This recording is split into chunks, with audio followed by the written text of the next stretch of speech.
తిరుమలలో అన్నప్రసాదాన్ని తిని ఆశ్చర్యపోయిన అంబటి. గతంలో కంటే భోజనం అద్భుతంగా ఉందన్న అంబటి. రుచికరంగానే కాదు, చాలా శుభ్రంగా ఉందన్న అంబటి రాంబాబు. తిరుమలలో భోజనశాలలో ఇంత అద్భుతంగా ఎలా చేస్తున్నారో అంటూ ఆశ్చర్యపోయిన అంబటి రాంబాబు. అందరూ తిరుమల వెళ్లిన వాళ్ళు ఖచ్చితంగా భోజనం రుచి చూడాలన్న అంబటి. ఒక పక్క జగన్ రెడ్డి, కరుణామయ రెడ్డి తిరుమలపై విషం చిమ్ముతుంటే దేవుడు సన్నిధిలో నిజం చెప్పిన అంబటి రాంబాబు. ఈరోజు శ్రీ వెంకటేశ్వర స్వామి దర్శనం చేసుకొని తిరిగి గుంటూరు వస్తున్నాను.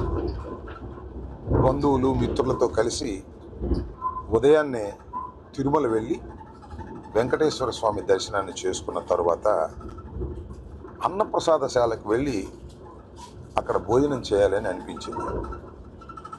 ఆ తర్వాత సుమారుగా 1 గంట ప్రాంతంలో అందరం కలిసి అన్నప్రసాదశాలకు వెళ్ళాం.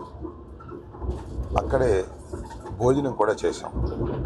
అంటే భోజనం అనడం కంటే అది భగవంతుని ప్రసాదం.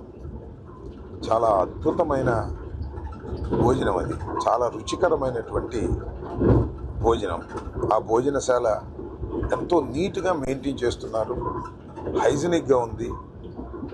భోజనం కూడా చాలా రుచికరంగా ఉన్నటువంటి భోజనం. తిని చాలా తృప్తి పడ్డామని ఈ సందర్భంగా చెప్పదలుచుకున్నాను. అది ఎలా మేనేజ్ చేస్తున్నారో నాకు అర్థం కాలేదు. రోజుకి కనీసం 90,000 మందికి అక్కడ భోజన సదుపాయాలు ఏర్పాటు చేస్తారు.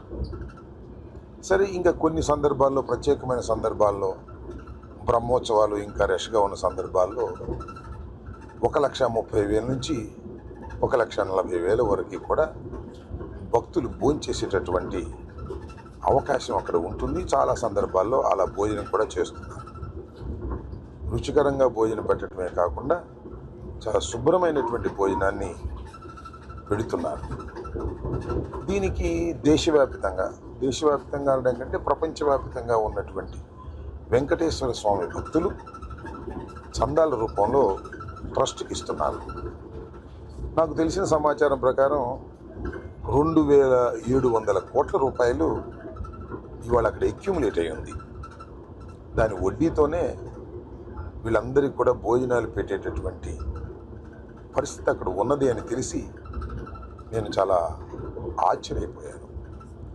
ఇది 1985 నుంచి కూడా ఇప్పటి వరకు కూడా ఎక్కడ ఏ రకమైన ఇబ్బంది లేకోకుండా తృప్తికరమైనటువంటి భోజనాన్ని వెంకటేశ్వర స్వామి యొక్క ఆశీస్సులతో జరుగుతుందంటే ఇది చాలా గొప్ప విషయంగా నేను భావిస్తున్నాను. ప్రపంచంలో చాలా అరుదుగా మాత్రమే ఇలాంటి గొప్ప విషయాలు జరుగుతాయి.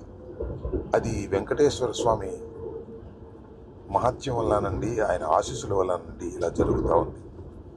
నేను మీ అందరికీ చెప్పేది ఏంటంటే, ఎప్పుడైనా అవకాశం ఉన్నప్పుడు దర్శనం అయిపోయిన తర్వాత మధ్యాహ్న భోజనానికో, ఉదయం బ్రేక్ఫాస్ట్, సాయంత్రం దాకా కూడా కంటిన్యూస్గా బ్రేక్ఫాస్టు, లంచ్, సాయంత్రం దాకా కూడా భోజనాలు పెడుతూ ఉంటారు. అవకాశం ఉంటే వెళ్ళి భోంచేసి తృప్తిగా, సంతోషంగా ఆ భగవంతుడి ఆశీస్సులు మీరు పొందాలని నేను హృదయపూర్వకంగా కోరుకుంటున్నాను.